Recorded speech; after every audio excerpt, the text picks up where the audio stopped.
Tere päevast, head kuulajad! Minu nimi on endiselt Kalle Voolaid ja mul on endiselt au juhatada sisse järjekordne Eesti Spordi ja Olümpiamuuseumi podcast Rüütli 15 läheb eetrisse. Mikrofonide ette on istunud koos minuga muuseumi arendusspetsialist Urmet Paloveer. Tere päevast! Ja taas kord on meiega ka muuseumi kuraator Rait Männik. Tere! Endiselt oleme oma kodudes, mistõttu heli kvaliteet võib endiselt olla kohati kõikuv, aga niisugune see koroonakevad meil juba ju kord on. Midagi teha ei ole. Aga oleme siiski valmis jagama teiega natukene spordijutte ja siirdume oma juttudega täna hoopis teistsugustele radadele, kui me seni oleme viibinud. Võiks öelda, et lausa virtuaalselt suundume teisele poole ookeani sedapuhku, sest et nagu ju ka meie nappides spordiuudistes, mis meiega viimastel nädalatel kaasas on käinud, on siiski olnud üks teema, mis on viimastel päevadel muutunud aina põnevamaks ja see on siis toonud meile uudiseid Eesti sportlastest ookeanitagustes suurliigades. Algasid tegelikult need uudised juba mõnda aega tagasi. Mäletate ilmselt veel, kuidas noor jalgpallur Erik Sorga siirdus Põhja-Ameerika professionaalses jalgpalliliigas MLS, liitus meeskonnaga DC United seal. Hiljuti vahetas klubi Ameerika jalgpallur Margus Unt. Kuulsime ka, et üks uus Eesti juurtega mees on sellesama Ameerika jalgpalli profiliigaga liitunud ja lõpetuseks me ju kuulsime ka koguni kolme noore Eesti mehe ülesandmisest NBA korvpallidraftis, seda sel aastal siis Henri Trell, Sander Raieste, Maik Kalev Kotsar, nii et Põhja-Ameerika on korraga muutunud meie jaoks kuidagi ülimalt aktuaalseks.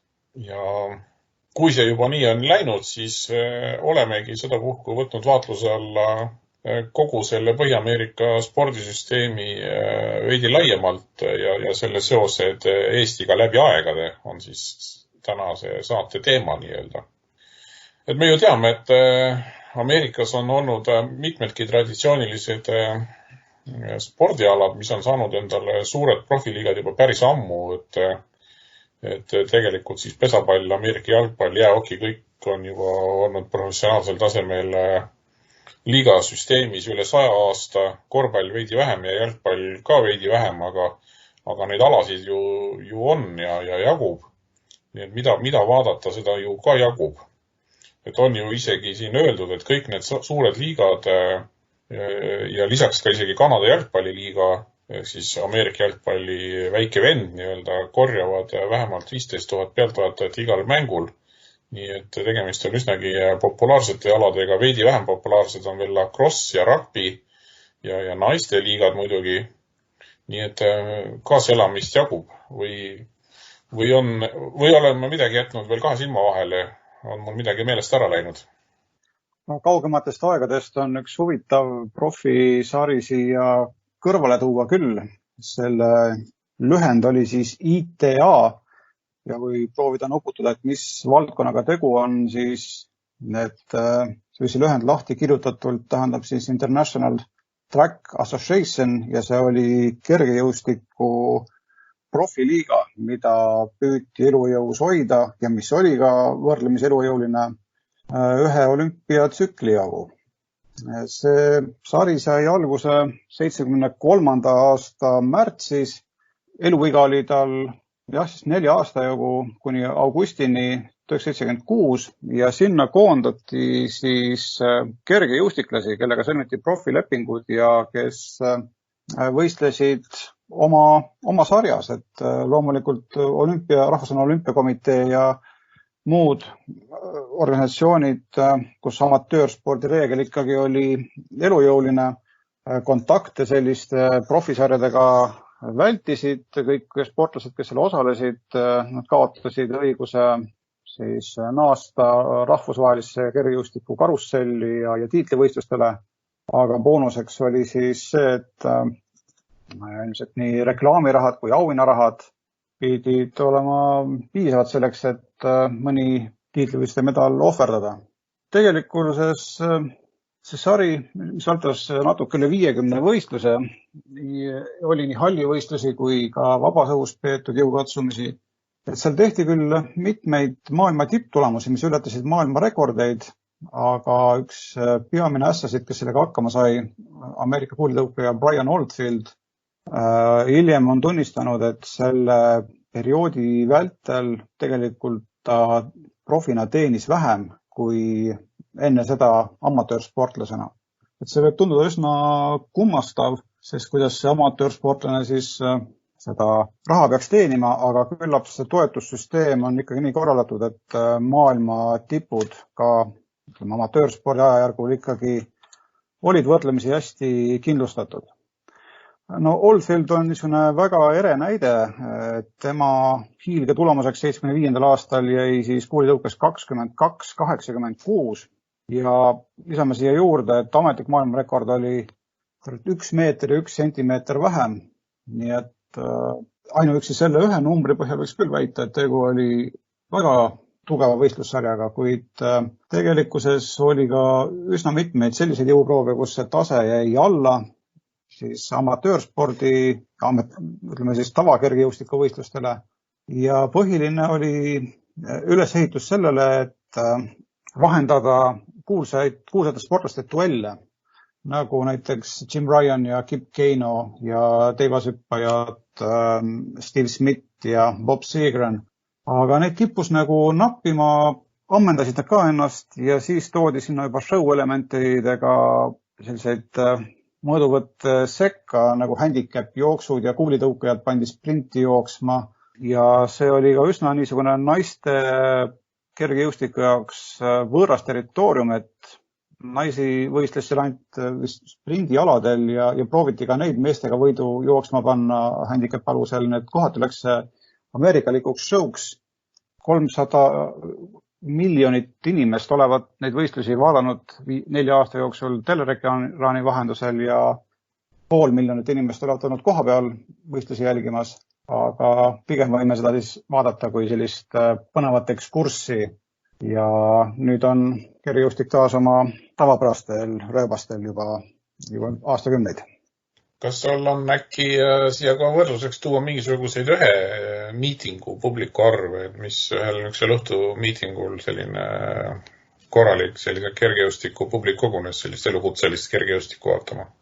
On läbi viltsatanud, andmeid väga palju ei ole leida. On räägitud 5-kohalisest publiku summast on teada, või publiku arvust on teada, et esimesed hallivõistlused olid väga läbimüüdud. See publiku arvu aitas kasvatada ka see, et kohe esimesel võistlusel siis tehti 3 maailma tipptulemust, aga üldiselt on sellest teemast nagu mööda livisetud ja väga palju konkreetseid arve võib-olla siin väga tooma ei hakkagi. Et liiategi, kui me räägime Eesti sportlastest ja profiliigades, siis neid ju seal sarjas võistlemas ei olnud.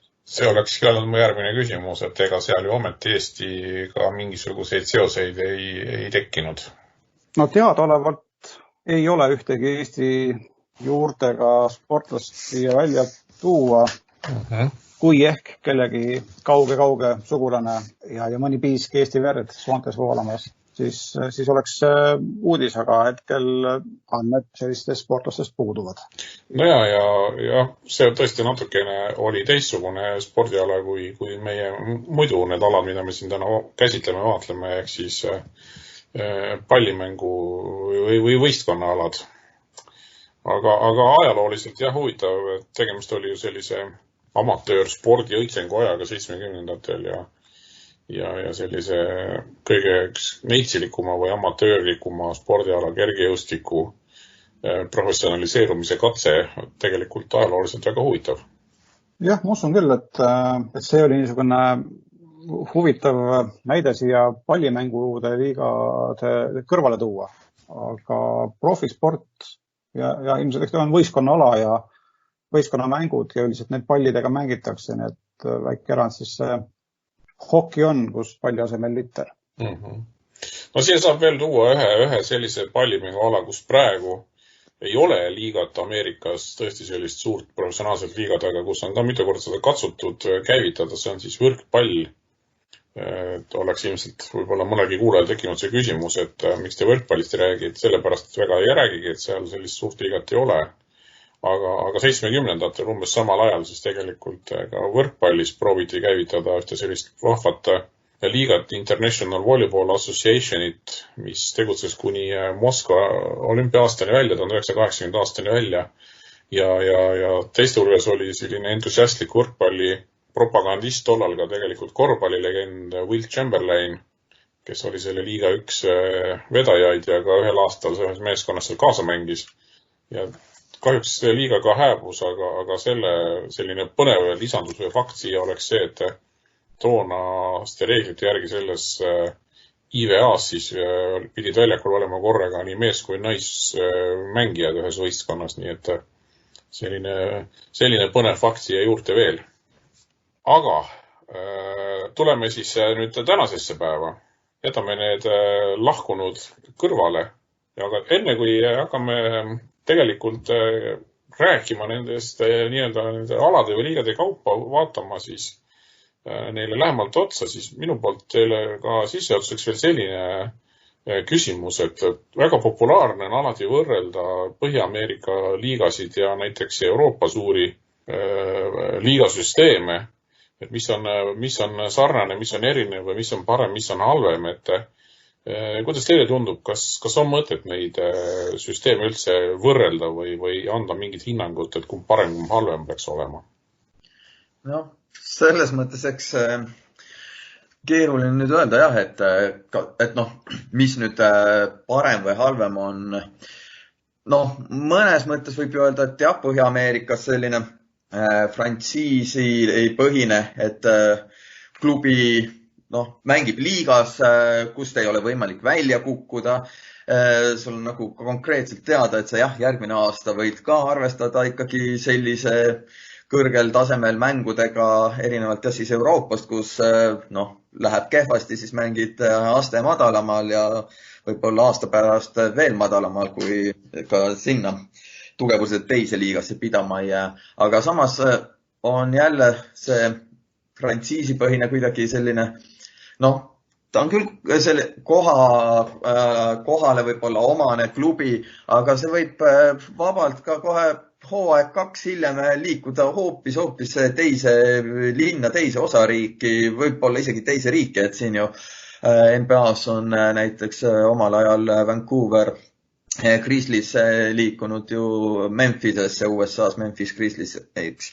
Et selles mõttes raske nüüd öelda et eks siin omad plussid ja miinused ole, aga et nüüd kumb parem on, et ongi, eks see nagu Euroopa ja Ameerika ongi erinevad, eks siin need ka sarjad oma olemuselt natuke erinevad ole ju. Et jah, seda frantsiisisüsteemi nagu öeldaksegi, et see on nagu selline puhas äri ja see justkui eristab Põhja-Ameerikat natuke küll, et see on võib-olla rohkem kommertsalustel, ehkki ma ei saa ka võib-olla sellega päriselt nõustuda, sest et ma küll ei näe, et näiteks suur jalgpall Euroopas vähem äri oleks. Aga teine asi mida siin välja tuua on võib-olla see drafti põhimõte, mida Euroopas ei ole, ehk siis see, mis Põhja-Ameerikas seda sportliku taseme ühtsust peaks justkui säilitama. Noorte mängijate valimine iga aastane. Tõepoolest, see ju aitab ikkagi ka selliseid liiga nõrgemaid võistkondi nii-öelda järje peale, et võistkonnad, kes on ühel aastal põhjas, saavad seetõttu valida siis draftist enamasti siis Ameerika ülikoolidest, aga vahel ka mujalt maailmast endale siis uusi mängijaid ja kuna nõrgematel on alati eesõigus valida, siis loomulikult on võimalik valida endale mõni tulevane supertäht, kuigi sellega on ju alati ka see oht, et võib-olla mõni selline noor lootustandev mängija sellest päris supertäht ei tulegi ja mõni tugev klubi, kes hiljem mängijad seal drafti järjekorras valib, võib hoopis mõne hilje õide puhkeva talendi niimoodi hoopis endale saada.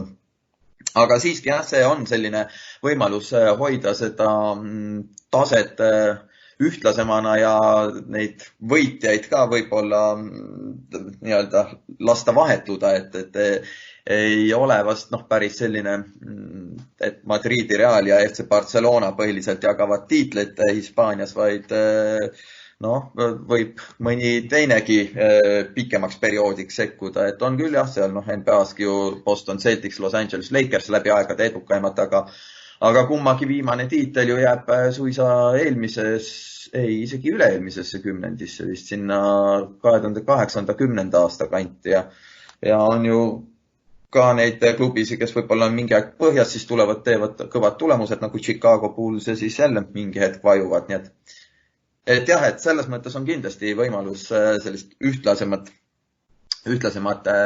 liigat ja kõigile pakkuda võimalusi, see draftisüsteem. Aga et see süsteem siiski toimib, seda ju kinnitab see sama fakt, et publiku arvud on ikkagi päris korralikud kõigil suurtel aladel seal Põhja-Ameerikas. Ja kõik need alad on ka populaarkultuuris päris kõvad tegijad.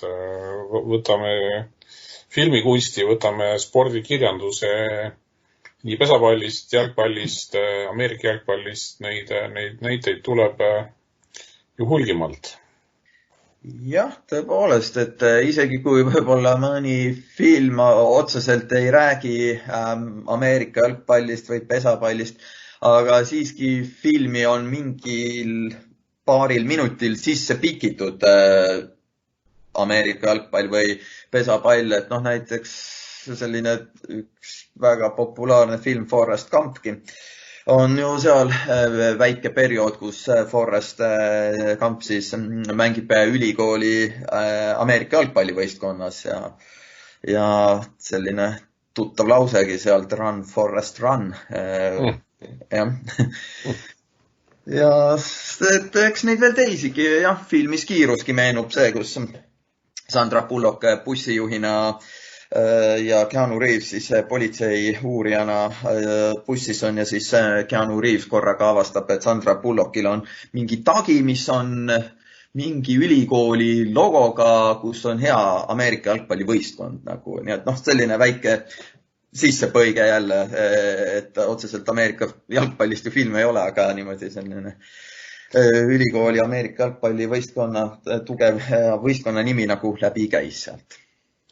Või tahate nüüd ühte sellist filmisoovitust veel, siis mis räägib päris hästi kogu sellest taustast, professionaalsest spordi taustast, siis Bennett Milleri film Moneyball mulle meenub siin Brad Pittiga peaosas, kus siis sellist teaduspõhist või nii-öelda nohikupõhist analüüsi süsteemi kirjeldati, kuidas mängijaid meeskonda tuua ja milliseid mängijaid valida. Nii et ja neid näiteid on hästi palju. Aga olgu, võtame siis alade kaupa ja Vani liiga pesapallil ette näidata selline traditsioonidega, väga pikkade traditsioonidega ja väga suur publikuala läbi aegade Põhja-Ameerikas olnud. Tegelikult on ajaloost teada, et esimene professionaalne pesapallimeeskond juba 1869. aastast Põhja-Ameerikas tegutses Cincinnati Red Stockingsi nimeline meeskond. Ja kuigi meie jaoks võib olla veidi kauge ja keeruline sport see pesapall on olnud, siis see fakt juba ise, et aastal juba 1869, ma praegu võin eksida, aga kas Ameerika kodusõda oli selleks ajaks üldse lõppenud? Jah, kas äkki, ütleme võib-olla paar aastat tagasi või kuskil sealkandis, jah. Päris pikkade traditsioonidega professionaalne sport, see kinnitab ise, et tegemist peab olema väga olulise spordiga.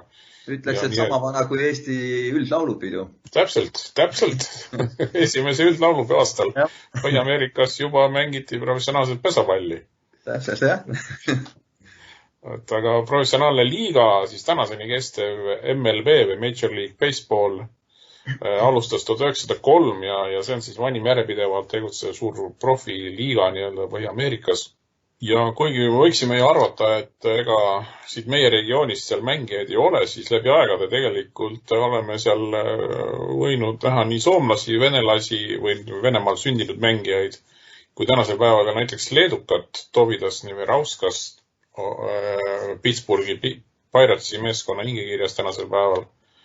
Aga kahjuks või mitte kahjuks, aga vastavalt siis ka sellele, et tegemist on ikkagi meie jaoks suhteliselt võõra alaga, siis eestlast ei ole minu otsingud välja toonud.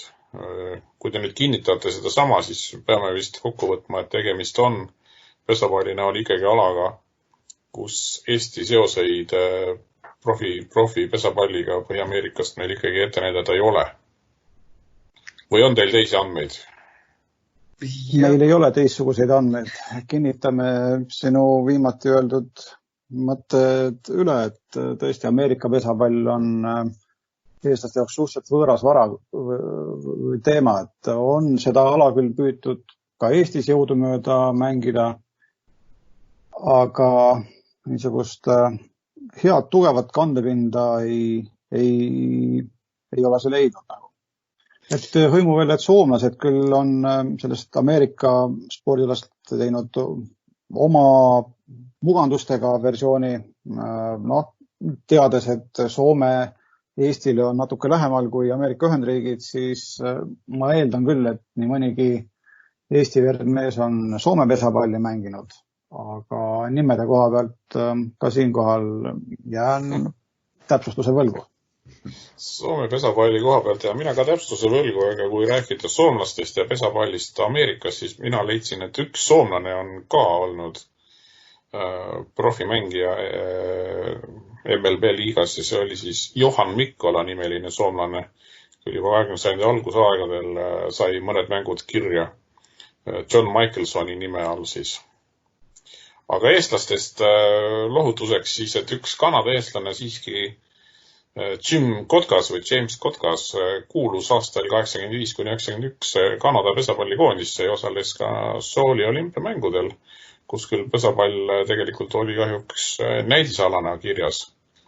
Aga jah, et Eesti pesapallur või eestlasest pesapallur või Eesti juurtega pesapallur siis olümpiamängudel vähemalt on käinud. Nii et pesapalliga läks nagu läks, aga kui siit nüüd edasi minna, Urmet, võib-olla võtad üle Ameerika jalgpalli vaatlusega?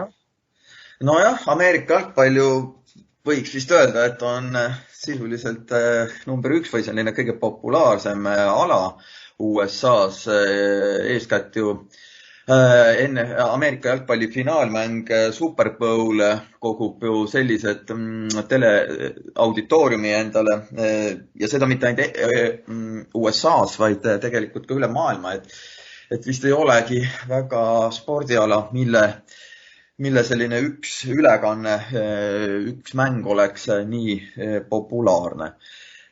No NFL ise on siis natukene noorem liiga võrreldes pesapalliga, jah, et siin just tähistatigi 100 aasta möödumist 1920-ndatel siis NFL loodi ja selline praeguse süsteemi põhine on ta siis kuskil seal 60-ndate lõpus, sest seal 60-ndate alguses tekkis veel selline konkureeriv sari AFL, mis siis lõpuks 60-ndate lõpus siiski NFL-iga mõlemad nagu ühinesid ja sellest ajast saadik mängitakse siis seda finaal, selgitatakse Ameerika jalgpalli finaali parim sellel Super Bowlil.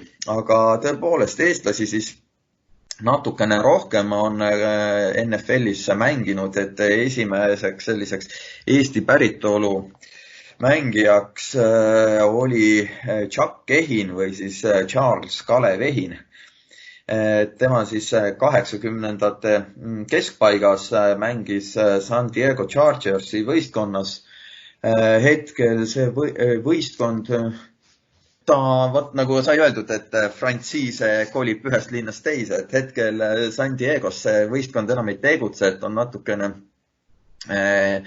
mitte küll kaugele läinud, on Los Angelesse läinud, siis on Los Angeles Chargers nüüd viimased paar aastat. aga jah, San Diego tol ajal, kui Chuck Kehin seal mängis, siis Super Bowlile muidugi ei jõudnud.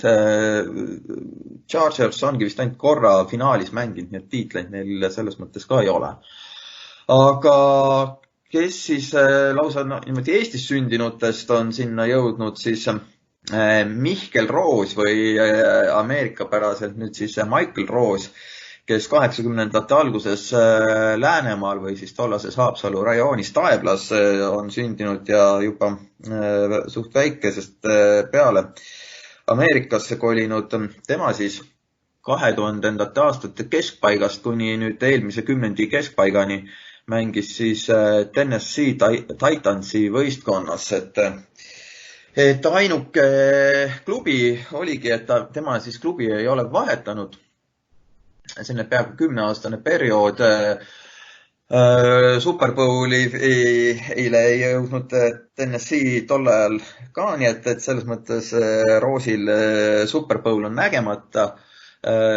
Kuigi jah, Tennessee oli veidi enne Roosi tulekut isegi ühe korra Super Bowli finaalis, see oli just aastatuhande vahetusel, kas oli seal 99 või 2000 vist, jah.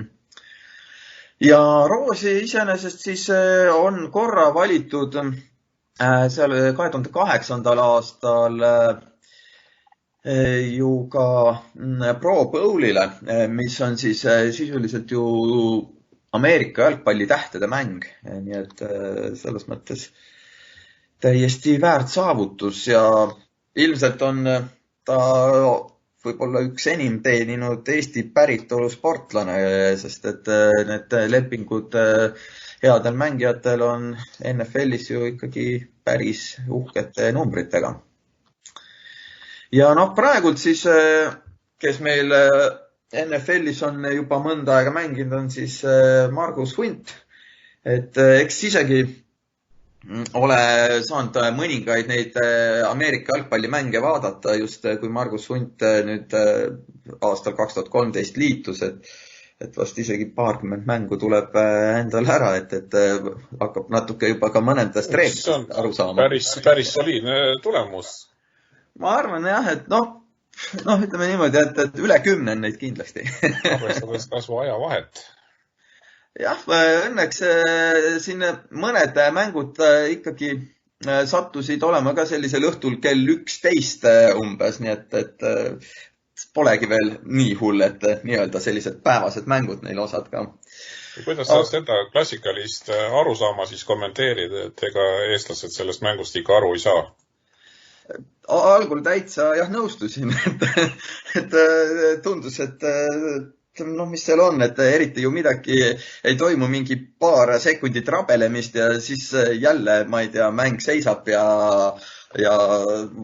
mingid tüübid lähevad väljakult ära ja tulevad asemele, aga mingi hetk hakkad jah natukene aru saama, et tegelikult on seal seda igasugust mänguskeeme, jooniseid, erinevad mängijad, erinevate ülesannetega isegi ju hästi huvitav tegelikult, et nagu Margus Hundi puhulgi, et ta on küll jah kaitsemängija, aga et tema nagu spetsiifika on ju olnud ka löökide blokeerimine, selliste löögiväravate blokeerimine, milles on ta olnud isegi kohati päris osav ja on saanud endale isegi ju hüüdnime Eastern Block või siis Ida Block nagu osalt seetõttu, et ta on nagu nii suur kõrge ja hüppab päris hästi kõrgele ka, et palli nagu väravasse lüüa isegi võib olla päris raske, kui tema on seal nii-öelda kaitseliinis ja oma käed üles tõstab ja võib-olla lendava palli alla toob. Aga Margus Hunt siis on jah praegu just uudis tulnud, et oma kolmandasse klubisse siirdunud endistest siis Cincinnati Bengalsist ja Indianapolis Coltsist nüüd New Orleans Saintsi. Et selles mõttes on ka huvitav, et kui New Orleans Saints korra on meistriks tulnud 2010, siis finaalis kohtuti just tollal Indianapolis Coltsiga, mis siis oli praegu Hundi eelmine koduklubi, kuigi Hunt jah muidugi tol ajal veel ei mänginud, sest tema liitus alles 2013.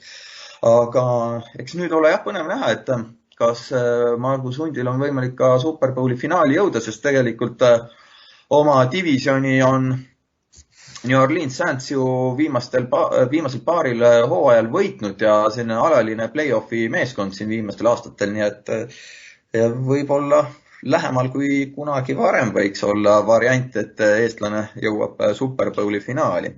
Sina kui professionaalne Ameerika jalgpalli vaatleja nüüd, missuguse hinnangu sa annad üldse Eesti mehe võimalustele uues klubis? Et kas ta mahub põhikoosseisu ja kuidas ta läheb see uus hooaeg?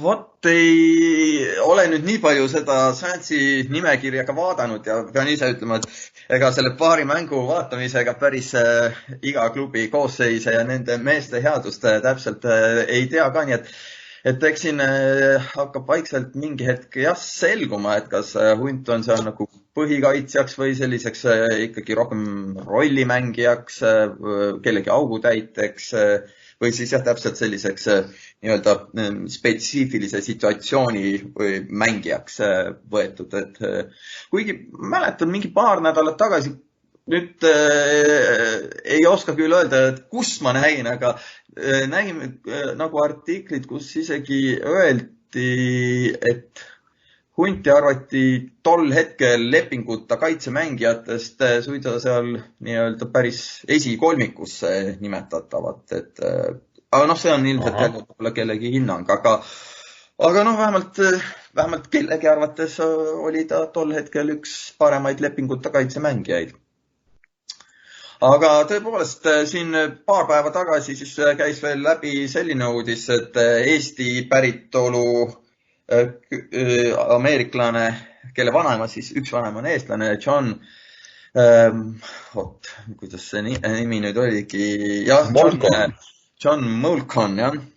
Et tema on siis Tampa Bay Buccaneersi võistkonda valitud, et siin on ka see, et kui ju võistkonda valitakse, aga mängu või hooaja eel ju tehakse veel lõplik reha ja et kas sinna lõppnimekirja saab või mitte. Aga vähemalt Tampa Bay Buccaneersi, mis nüüd viimastel aastatel või väga häid tulemusi näidanud ei ole, et 2003. neil meistritiitel küll on, aga iseenesest huvitav võistkond selles osas, et ilmselt üks aegade parimaid, suurimaid staare, parimaid mängujuhte, quarterback Tom Brady peale tervet elu New England Patriots siis siirdus nüüd Tampa Bay Buccaneersi. Et New England Patriots ju on 5-6, nüüd pean kuskilt täpselt üle vaatama, korda tulnud meistriks, võitnud Super Bowli siin enam-vähem viimased aastad ju pidevalt, kas New England Patriots võitis või siis oli finaalis, et Brady neid sõrmuseid kogunes siin ikka 6, vist oli 6, jah. Nii et selles mõttes kindlasti üks enim tituleeritum mängija ja suurimaid staare hakkab siis Eesti vanaema omava eestlasega võib-olla koos mängima. See on hea uudis. Muidugi, kas sellest mehest midagi enne ka olid kuulnud või tuli see sulle samasuguse üllatusena nagu meile kõigile? Ütleme, et see tuli tõesti väga suure, või kas just väga suure üllatusega, aga ikka nagu iga nimi, mida ei ole kunagi kuulnud, tuleb üllatusena, et ei teadnud üldse, et selline inimene on olemas. Ameerika jalgpall siis tõi meile kokku lausa 4 nime nüüd või? 4 Eesti meest. 4 Eesti juhtega või päritoluga, jah. Päris palju paremini meile sobiv spordiala siis ilmselt või huvitavam või kuidas see huvitav nii on, et kui pesapallist siis mitte midagi, siis teine täpselt sama ameerikalik spordiala jalgpall on koguni nii hästi sobiv meile, et lausa 4 mängijat. No jah, sest ega ju Eestiski vist mõni Ameerika jalgpalliklubi tegutseb, et neid harrastajaid ju on olnud siin. Tundub, et see ala kuidagi eestlastele meeldib. On jah.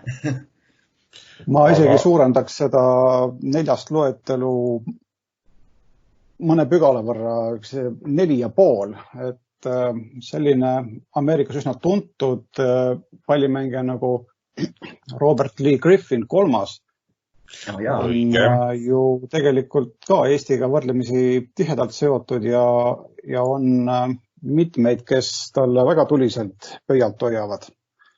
Ja põhjus on selles, et tema abikaasa on siis Grete, Eestimaa tüdruk, kes USA-sse ülikooli läks kergejõustiku oskusi arendama, aga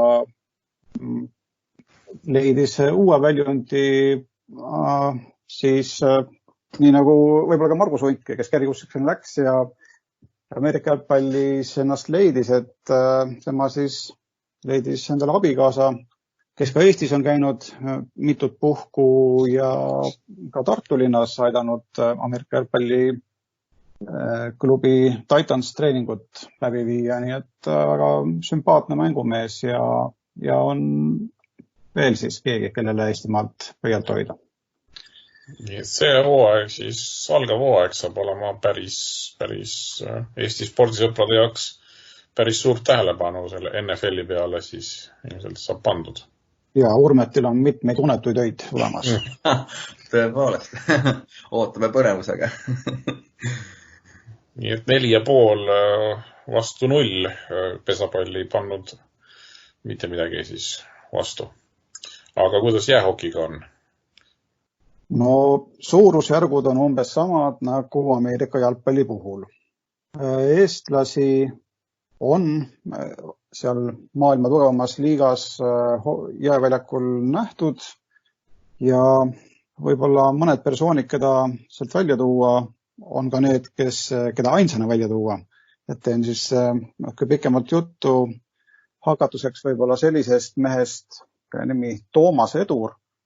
Ja tegu ei ole mõistagi balletivirtuoosiga, vaid Eesti verd mängumehega, kes NHL-is debüteeris 70ndate keskpaiku, kuid nii nagu see karjäär ja liiga ülesehitus tollal oli, et 20 aastaseks saamiseni ei tohtinud NHL-iga liituda, siis tegelikult on tal ka natuke varasem eellugu.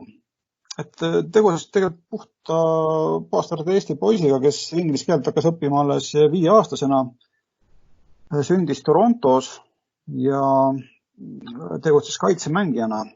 Ja see on huvitav, et kandis hüüdnime Bomber. Ta värvati NHL-i tegelikult siis just, kui ta oli 20-aastaseks saamas 74. aastal ja klubi, kes ta värbas, oli Boston Bruins ja vastavalt reeglistikule oli siis jutt niisugune, et esimesed aastad pidi ta mängima konkureerivas hokiliigas WHA ja klubiks oli Cleveland Crusaders.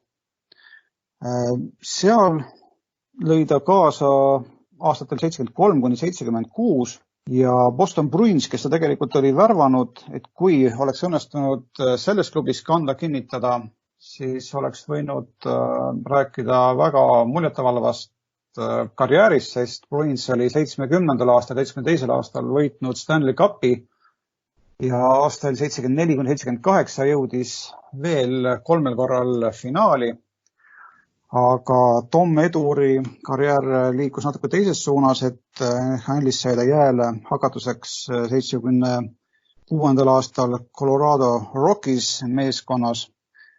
Paari hooaja vältel sai ta kirja 100 mängu, avas ka varavarve, 12 väravat, 32 söötu. Need numbrid võib-olla ei olegi nii muljetavaldavad, aga ilmselt tema käitumine hokiväljakul ja selle kõrval olid ajendiks, et 78. aastal sattus ta siis Pittsburgh Penguinsi märksa nimekama klubi hingekirja. Tema esimene hooaeg seal oli väga suur läbilöök selles mõttes, et 58 mängu sai seal kirja, väravaid ka mitte väga palju, 5.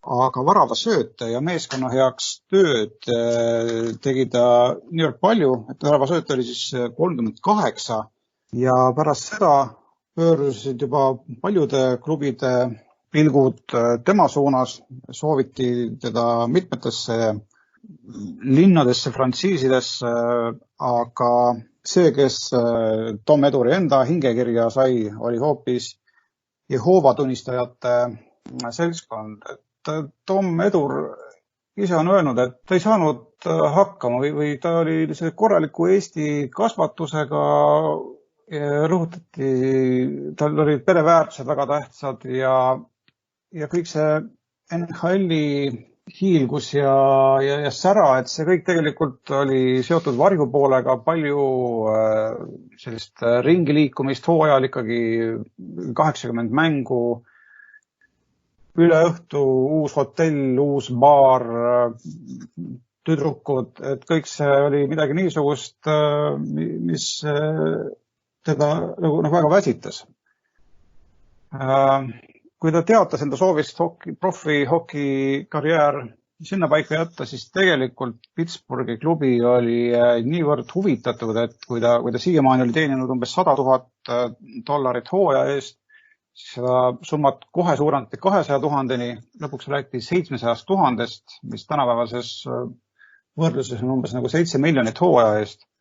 Ja lõpuks oli nii, et talle anti puhas paberleht ette, et kirjuta ise palgasumma, millest sa oled nõus mängima. Ja et kui usk on nii tähtis, et siis pühapäeval sa mängima ei pea. Aga Tom Edur jäi enda juurde ja auku talle pähe rääkida ei õnnestunud, et ta ütles, et kuidas on võimalik näiteks 6 päeva nädalas teenida üht ja pühapäeval siis teist jumalat. Et temale tundus see kaksikelu maaeldamatu. Nii et väga paljulubav karjäär sai läbi tegelikult 2 aastaga NHL-is, nii et 24-aastasena tõmbas ta hokimehe karjäärile kriipsu alla ja võib veel natuke rääkida oleksite keeles, et tegelikult Edmonton Oilers oli see klubi, kes teda väga ihales ja tegi talle ka suurepärase lepingu pakkumise ja teades Oilersi edasist saatust 80ndate alguses, kui seal mängisid Wayne Gretzky, Mark Messier, Jari Kurri, Paul Coffey. 84. aastast alates võideti ju 5 NHL-i meistrisõrmust. Antakse ikka sõrmuseid selleks, eks ole? Antakse sõrmuseid ka, jah. Et ei saa ju öelda kindlasti, et Tom Edur selles võistkonnas oleks olnud, aga me saaks võib-olla rääkida palju värvikamat juttu kui seda olekside teemat. Oli seegi värvikas, ei olnud hullu. No tegelikult üsna haarav, jah, et kui olla spordisõber ja satud mõne ala juurde, mida igapäevaselt ei jälgi, aga teema, mis köidab, et siis satud selle küüsi ja viid ennast rohkem kurssi ja siis ongi varsti nii, et poole tööd üleval ja jälgid, mis ookeani taga toimub. Täpselt nii, sest ega jäähokiga ju teisiti ei ole. No, nii ta on. Ja neid mänge on ju rohkem veel kui Ameerika jalgpallis, kus on hooaja peale, põhjooajal ainult 16 mängu. No nüüd me räägime tõesti sarjast, mis kestab ju sügisest suveni, nii et ja mõne jaoks see põhisündmust ikka alles hooaja lõpul algab, kui toimuvad draftid ja kõik see muu sinna juurde.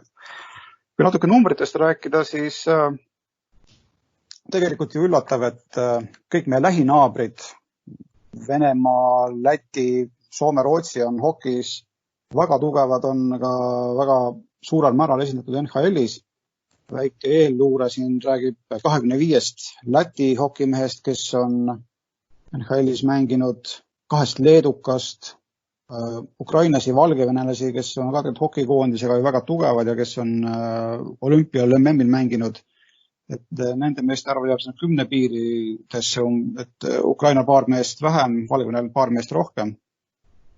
Ja soomlastel korrutame kohe need numbrid 10-20-ga, et 230 soomlast hokiliigas, rootslasi veel rohkem 360, venelasi sinna vahepeale. Et meil on neid Eesti verd mehi natuke vähem leida, aga veidi siiski. Järgmine mees, kellest mõned laused räägiks, on Håkan Loob. Tema on sündinud kohas, mis ju küll eestipäraselt vägagi kõlab, Ojamaa, aga sattus ta sinna siis oma isa eestvõttel, kes pages sõjajalus sinna 44. aastal Kihnust, nii et Eesti mehe poeg, kes arvati, et ega ta ilmselt väga läbi ei löö seal, et rootslasi on ikka peetud sellisteks pehmodeks ja NHL-is, kus on väiksem väljak ja suuremad kiirused ja suuremad jõud ja rohkem trahviminutid, et ega nad seal läbi ei löö. Håkan oli selline 175 sentimeetrine, üsna õbluke vend, kui 80-kilose mehe kohta võiks nii öelda, aga seal grupipiltide peal ta sellisena mõjus.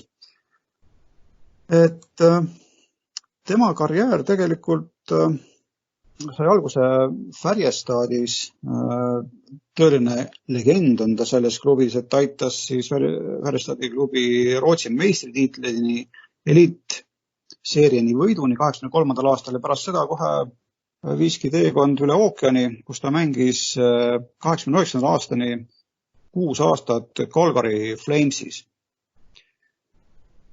Seda perioodi rikastavad kõige enam vast 89. aasta Stanley Cupi võit võistkondlikust siis vaatevinklist ja isiklikult oli kõige edukam hooaeg 87-28, kui ta varav pluss sööt arvestuses jõudis 106 punktini ning selle tulemusena pääses NHL-i All-Star esiviisikusse. Mitte ainult NHL-is ei teinud ta tegusid, vaid tegelikult 87. aastal tuli ta 27-aastasena maailmameistriks, teise MM-tiitli sinna juurde kogus 91. aastal. Vahepeal siis oli ka NHL-i tiitel nopitud ja 94. aastal sai teoks Rootsi hoki üks tõeline triumf ja kullatund, kui Lillehammeri olümpial võideti finaalis karistusvisetitega Kanadat ja see Rootsi esimene hokikuld tähendas ühtlasi seda, et Håkan Loob ja 2 tema võistkonnakaaslast, Thomas Jonsson ja Mats Näslund, tõusid esimesena maailmas väga elitaarse ja limiteeritud klubi liikmeteks. See on siis Triple Gold Club ja ühendab siis hokimehi ja treenereid, kes on võitnud MM-tiitli, NHL-i meistrisõrmuse ja olümpiakulla. Et enne seda 27. veebruari 94. aastal niisuguseid mehi polnudki. Nüüd järgmine mees, kellest ka natuke rääkida, tema isa pagenes Kihnu saarelt 44. aastal lastega Ojamaale, kus ta sündis. Tuttav jutt, mis oleks justkui olnud eetris ja oli ka tegelikult, et Håkani vanem vend Peeter Loob on ka olnud rahvusvahelisel tasemel hokimees, mängis Rootsi koondises 84. aasta MM-il. Võideti seal näiteks ka Kanadat, kes hiljem sai hõbeda, aga tihedas finaalringi heitluses kõik paremini sujunud, nii et seal tuli leppida 4. kohaga. Olümpiavõistkonda ta ei mahtunud, aga avaldas muljet ja sai Quebec Nordicsi ridades hooajal 84-85 ka NHL-i hokit pisut proovida. Mänge kogunes 8, väravaid 1 ja väravasööte siis 2 korda rohkem.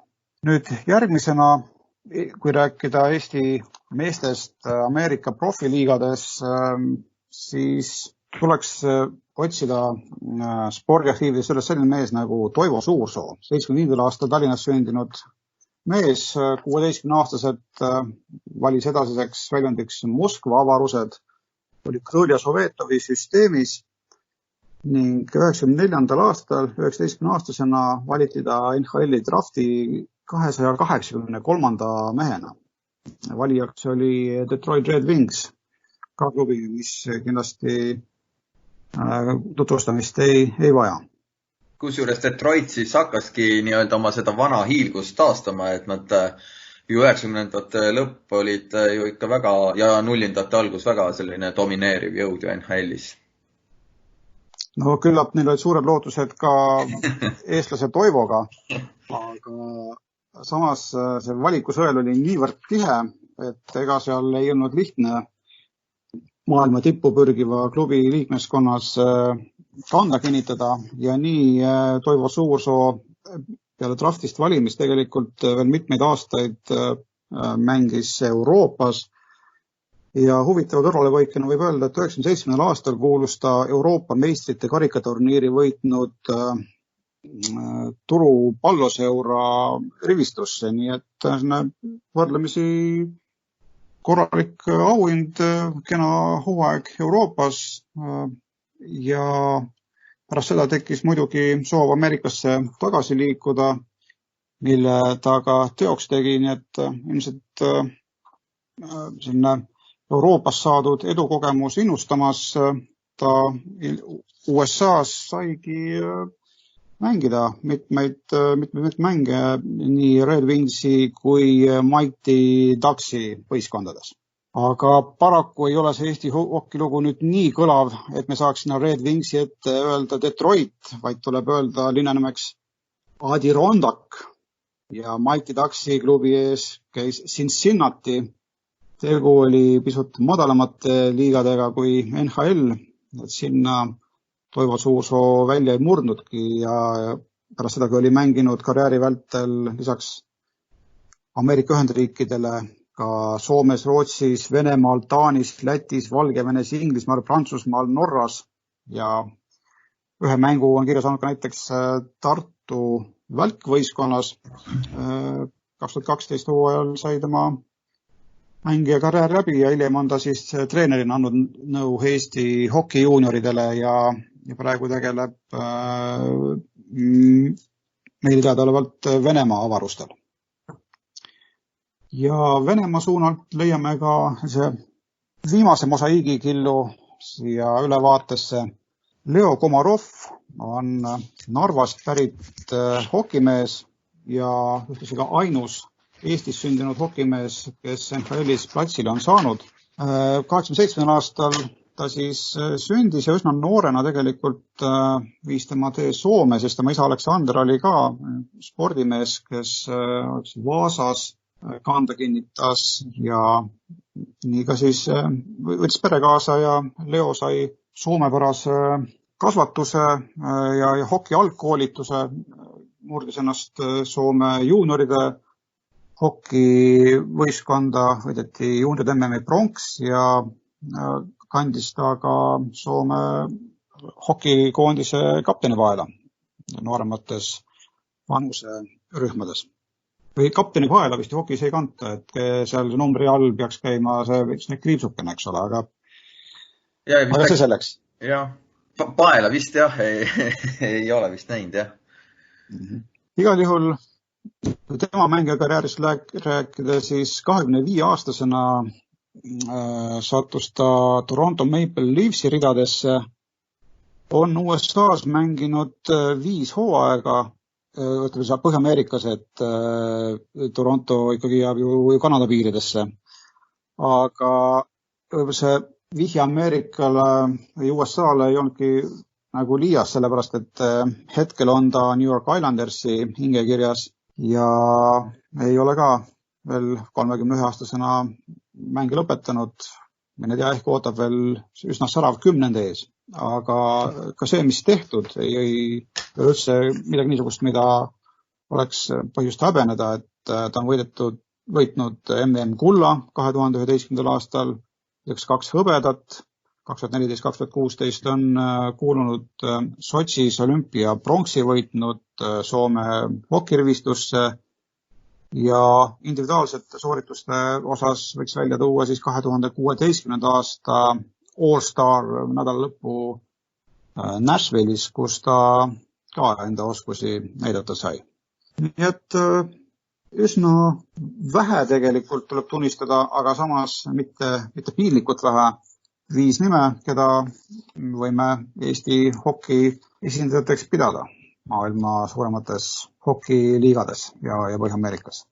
Ütleks, et see 5 on isegi võib-olla kõige suurem number, mida siit Põhja-Ameerika liigadest erinevatest eestlaste seoseid niimoodi üldse üles võiks korjata. Ei ole jah paha number.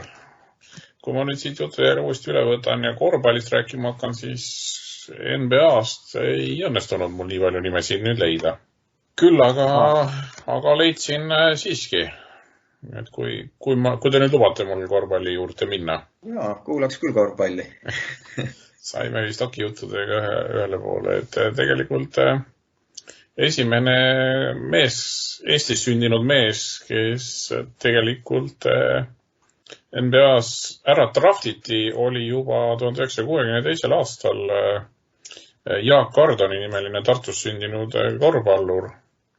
Võib-olla veidi vähem tuntud nimi, aga siiski küllap huvilised teda teavad. 206 sentimeetri pikkune Ardon sündis Tartus aastal 1939.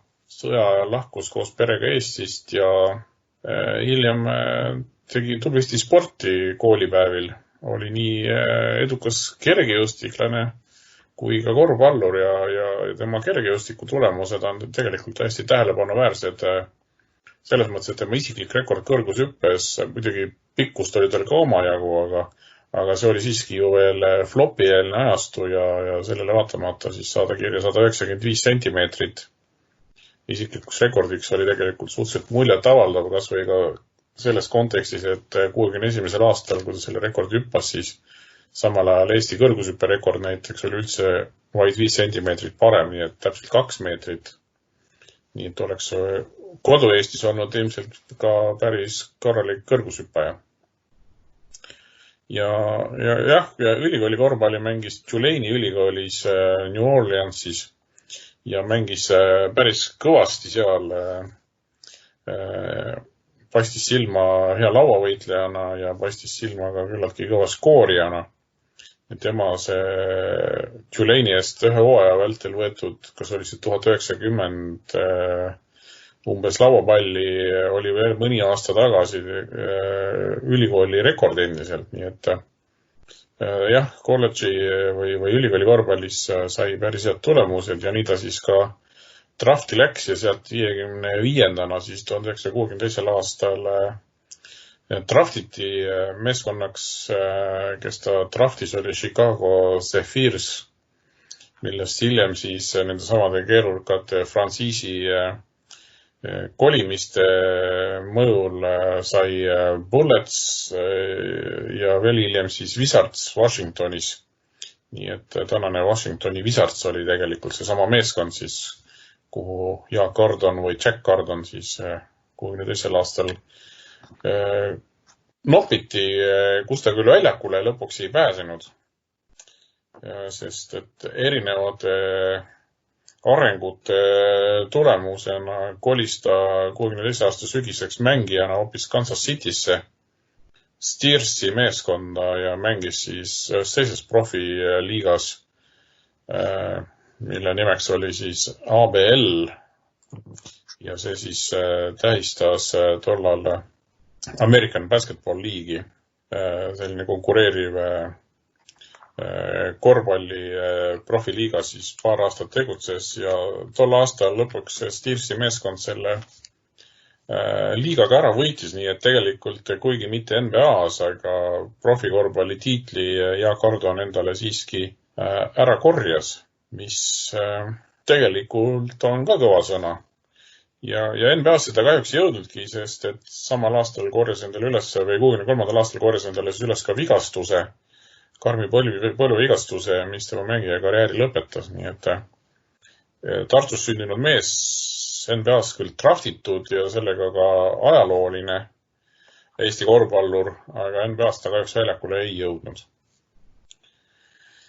Aga kirja meie arvestus seda läheb ja tegelikult tasub siin võib-olla sellesse arvestusse mõnes mõttes kirja panna veel teinegi Tartus, või mitte Tartus, vaid Eestis sündinud korvpallur, kes Tartus meetegusid tegi.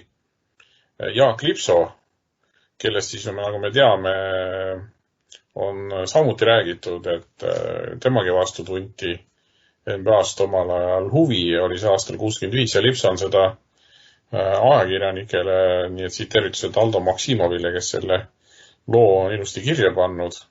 Et Lipsa on sellest ajakirjanikele hiljem rääkinud, et see olevat siis juhtunud New Yorgis, kus liidukoondisega ta 65. aastal oli ja kus ta oli olnud väga heas vormis ja mänginud väga häid mänge, nii et ameeriklaste vastu siis, et kohal olnud seal ka Boston Celticsi treener Red Auerbach sellel mängujärgsel üritusel siis, kus nii-öelda seda turneed kokku võeti ja Red Auerbach oli siis tulnud Nõukogude Liidu korvpallurite juurde konkreetselt Jaak Lipsot küsinud.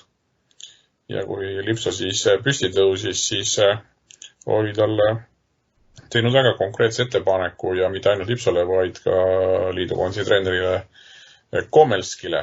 Aga Komelski ikkagi võitles vastu ja ega Lipsol tol hetkel ka ei olnud siis muud varianti kui sellest pakkumisest loobuda.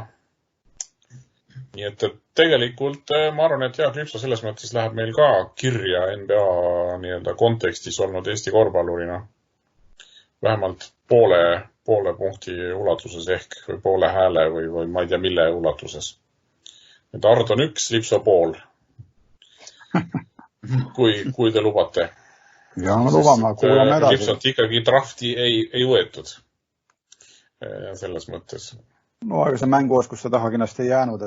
Mänguoskuste taha seal kindlasti midagi jäänud, sest teame, et Lipso mängis ameeriklaste vastu hiljemgi päris häid mänge.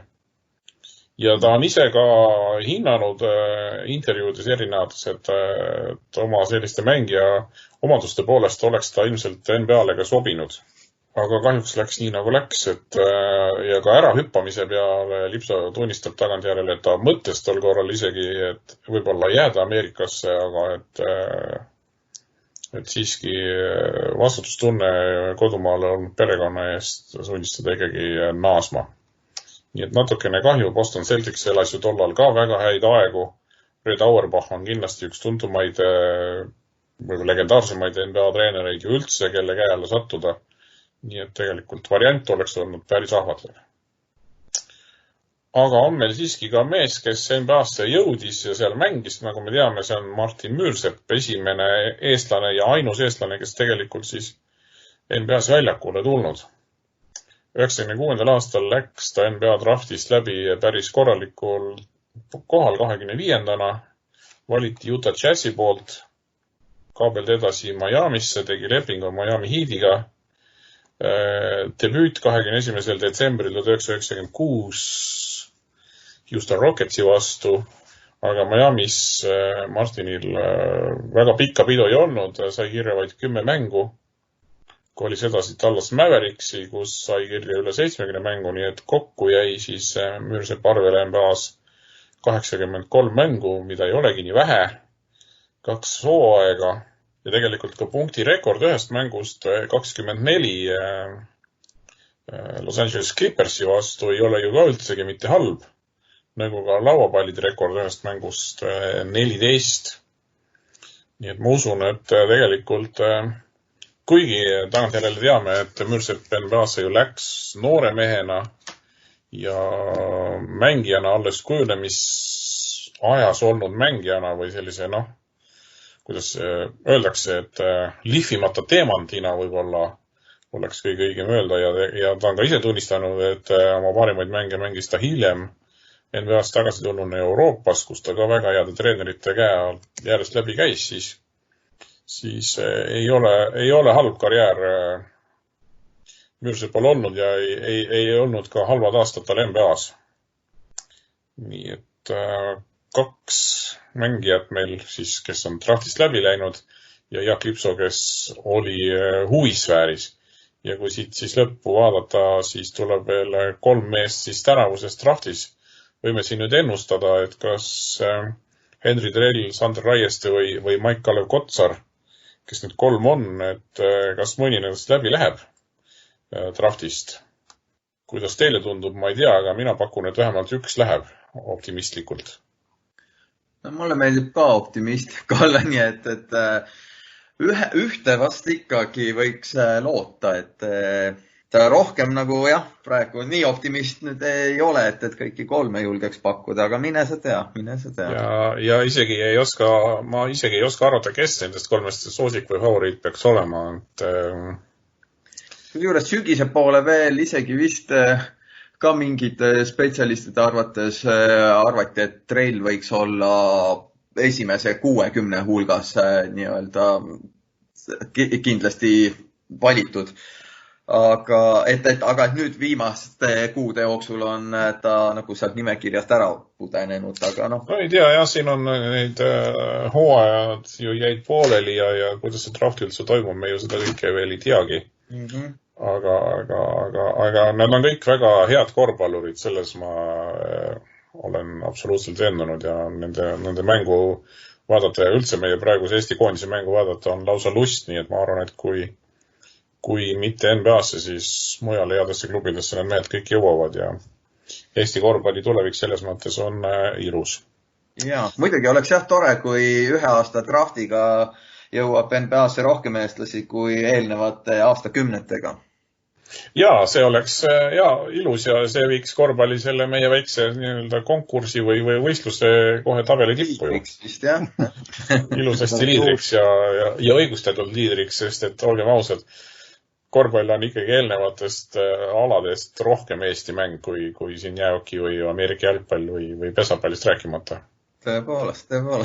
Aga meil on üks ala ju veel või üks liiga veel jäänud läbi võtmata. Urmet, kas sul on midagi meile ka jalgpallist Tõepoolest, jalgpall siis ei kuulu küll nende nii-öelda 4 suure hulka, aga võib-olla anname veel mõne aasta aega ja võib-olla on nii-öelda 5 suurt USA liigat, et iseenesest ega sellist jalgpalliliigat ju USA's loodi ka nagu veidi aega tagasi rääkisite neist võrkpalli- ja kergejõustiku liigadest 70-ndatel, et oli ju jalgpalliliigagi USA's 70-ndatest 85. aastani, mis sellise lõpuks pakkis ennast siis kokku, aga uue tõuke andis siis 94. aasta MM-i USA's korraldamine, kus siis ka lubati, et käivitatakse kohalik uus profiliiga ja algul jah, seal, kui vaadata need klubide nimedki, siis olid ju väga sellised Ameerikapärased, aga nüüd viimastel aegadel on järjest sellisemad euroopalikumad nimed a la FC Los Angeles uue mingi võistkonnana, FC New York ja Miami Inter ja et see liigub jah järjest sellesamaks euroopalikumaks ikkagi. Ei katsetata vist ka enam selliseid naljakaid asju, mida veel 90-ndatel olen näinud penaltiseeriaid, kus me oleme harjunud. See oli väga ägedalt löödi penalteid seal. Tõepoolest, jah, selline. Kusjuures võib-olla isegi võiks mõelda, et võib-olla on isegi natuke õiglasem, kui on see, et sa ei löö ühe punkti pealt, vaid hakkad seal palliga keskjoonest nii-öelda 1-1 väravvahi vastu tulema, et seal on võib-olla natuke sellist triblamisoskust vaja ja kõik, et löögi täpsust ja et võib-olla iseenesest oleks see võib-olla ausam lahendus, aga las ta jääb see naljakas asi. Kuulajatele selgituseks, et nii nagu hokist pulliteid realiseeritakse, et tuli hakata palliga eemalt tulema ja siis ühel hetkel lihtsalt väravaist ennast kas mööda mängida või eemalt ära lüüa hooga liikumise pealt. Selline põnev katsetus oli 90-ndatel. Aga jah, tol ajal siis eestlasi sellist katsetuste ajal sinna liigasse ei sattunud, aga nüüd esimese eestlasena siis jõudis Joel Lindpere New York Red Bullsi 2010. aastal ja päris mitu hooaega mängis seal. Ta ju oli 2010. aasta klubi parimaks või väärtuslikemaks mängijaks valitud ja tema löödud on ju ka esimene värav New York Red Bullsi uuel kodusstaadionil, et selline nimi ajalukku on tema poolt siis jäädvustatud oma esimese väravaga. Ja hooaja mängis siis ta ka veel Chicago Fire'i võistkonnas 2013. aastal Jah, sattus paari kuulsusegagi ju koos mängima. Thierry Henry, kindlasti üks Prantsuse legendidest seal New York Red Bullsis oli võistkonnakaaslaseks ja vist ka sattus natukene veel Rafael Marquez olema võistkonnas samal ajal, kui Lindpere seal mängis. Et tiitleid küll jah, paraku ei tulnud ja ega siiamaani sellel New Yorgil neid tiitleid ei ole. Ei hiljem ega varem saadud, et finaali küll peaks olema jõutud, jah, aga vist isegi 3 korda. Aga jah, see kõige olulisem tiitel, finaali võit on puudu. Aga nüüd siin mõni kuu tagasi ju meie noor lootustandev Erik Sorga liitus Washington DC Unitediga, mis ajalooliselt on olnud üks kõige edukam klubi MLS-i lühikeses ajaloos. Et seal 90-ndatel tuli päris mitu tiitlit, et Washingtonil peaks neid kokku olema suisa 4 tükki, et ainult Los Angeles Galaxy, kus siis on ka sellised staarid nagu David Beckham mänginud, on 1 tiitli võrra tugevamad. Et jah, et praegu Sorga küll jah, selles mõttes ei ole ju veel seal väga midagi teha saanud, sest et eks see koroonapandeemia on nüüd kõiki liigasid pausile sundinud. Aga iseenesest MLS, kui ta võib-olla siin veel mõned ajad tagasi läks niimoodi vaikselt alles käima. Osa klubisi seal 2000-ndate alguses lõpetas tegevuse ja ei olnud kindel, et kui elujõuline see liiga on, siis tegelikult praegu ju MLS on USA profiliigade pealtvaatajate arvult 3. kohal NFL-i ja siis selle pesapalli MLB järel, et selles mõttes populaarsem kui korvpall ja hoki. Kuigi loomulikult, kui sul on välistaadion, siis see lihtsalt mahutab ka ju rohkem kui hoki või korvpalli areenit, et eks sealt tuleb ka natuke see. See vahe tuleb alati sisse, aga see 3. koht on ikkagi päris korralik. Ja hakkas kuskilt silma, et ta väidetavalt lausa maailma jalgpalliliigadest on 7. kohal pealtvaatajate arvu poolest, mis iseenesest on juba veel kõvem näitaja, sest siin me juba võrdleme teisi ka, kellel on välised staadionid ja nii-öelda väljaku suuruste osas ei tule mängu jah, et väike siseareen ja nii. Aga jah, et USA jalgpalliliiga, siis ega seal ju on jätkuvalt küll neid selliseid vananevaid staare, aga on ka nooremaid ja USA jalgpalliklubidel on tegelikult liiga poolt ka juba pikka aega kohustus kasvatada järelkasvu, et selles mõttes on sellised akadeemia või laadsed, et on küll draftid, kus mängijaid värvatakse, aga oma akadeemiast võib võtta nii palju mängijaid põhimõtteliselt kui tahad. Või tähendab, ei ole selles mõttes sellist piirangut, et sa pead ootama nüüd, et draftist võtad, et oma akadeemiast võid mängijaid liita küll. Nii et klubisi tekib järjest juurde. Praegu on neid vist juba suisa 26. Peaks tulema järgmine aasta veel 2 tükki. Oli vist äkki Austin ja Sacramento või oli vist ka New Orleans ja ühesõnaga kuskil 4 klubi on lähima aasta-2 jooksul valmis veel liigaga liituma, nii et selles mõttes tegemist on juba ikkagi väga, väga suureks paisuva liigaga, võiks öelda. Ja tuleb meelde siin üks lugu mõne aasta tagant, kui ma sattusin Kanadas olema ajal, kui 2 õhtut järjest Vancouveri linnas. Seal oli siis selline hetk, kus ühel õhtul mängis Canucks hokit ja järgmisel õhtul Vancouveri jalgpallimeeskond Whitecaps seda MLS-i mängu ja ma mõtlesin, tuurin mõlemal õhtul, et kas saaks mängu vaatama ka minna, et kas pileteid oleks. Üllatav oli see, et Canucksi mängul oleksin ma saanud rahulikult pileti, aga Whitecapsi mängule inimesed vaatasid mind rumalate nägudega, et kuhu, jalgpall ju. ammu välja müüdud. Nii et see oli Kanada, see oli nii-öelda hoki sünnimaa ja see näitab ise, et nii-öelda see moodsad ajad on ka jäähokiriiki sisse murdnud ikkagi. Tundub jah, et see liiga on nii-öelda jah tõusuteel ja rahvusvaheline huvigi on seal suurenemas, nii et kui võib-olla võis algul tunduda, et miks Sorga võib-olla sinna ookeani taha siirdub, siis hetkel võib-olla on see väga mõistlik selline vahesamm karjääris, et enne kui võib-olla suurtele nii-öelda Euroopa tippliigadesse siirduda, et siis nii-öelda alustada sellisest liigast, mis praegu tegelikult on kindlasti üks selline populaarsust kasvatav ja selles mõttes ja huvitav, et Ameerika jalgpalliga seotud liigades on jah rohkem eestlasi olnud või Eestiga seotud kui selle jalgpalliga, mis on eestlastele nagu... See on see harjumuspärane jalgpall ehk soccer inglise keeles. Jah, täpselt.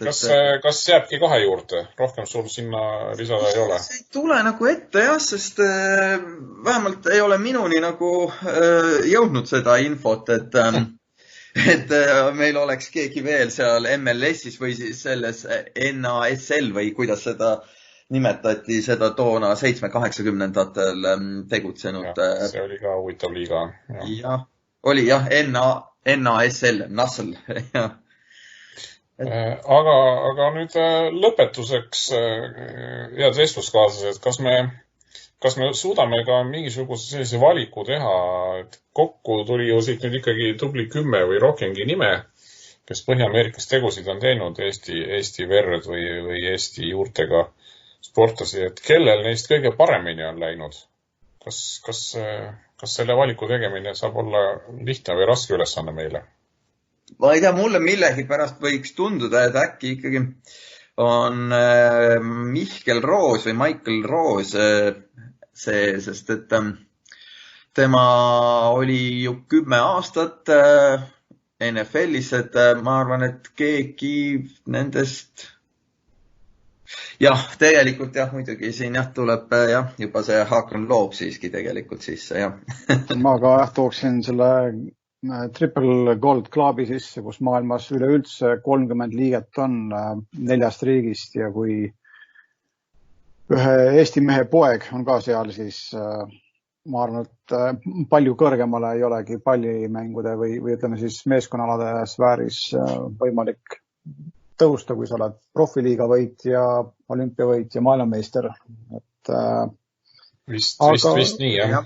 Koondise ja klubiga põhimõtteliselt jah, saavutatud kõik, nii et jah, ma jätan ka Roosi kohe kõrvale ja tulen loobi paati. Et tegelikult kokkuvõtteks ikkagi omalt poolt seal tahaks öelda, et päris korralik nimekiri, et kui me seda saadet ette hakkasime valmistama, siis ma ei arvanud, et meil see nimekiri nii pikaks lõpuks venib. Nii et tegelikult on neid seoseid Põhja-Ameerika spordiliigadega meil siis siit väikesest Eestist olnud ju ikkagi täiesti korralikult. Jah, see manner on küll kaugel, aga ikkagi jõudnud sinna nii mõnigi on, nagu nüüd selgus meil, jah.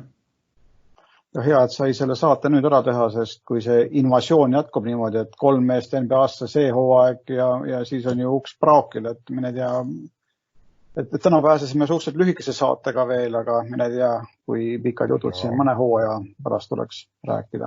Ja tegelikult ega me ei pruugi ju olla päris kindlad, et me selle nimekirja nüüd täiesti eksimatult kokku panime, et kui keegi teist head tuhandetest podcasti kuulajatest teate veel mõnda nime, mis meil mainimata jäi, sest tegelikult üks võimalik väljundeid on ju, miks mitte ka hokiväljakul meie vene kogukond, et mine tea, kes siit kunagi ehk Vene avarustesse liikus ja sealt suurde maailma hokimängu on murdnud, nii et kui teil on täpsustada, parandada, siis oleme muidugi põnevusega ootel.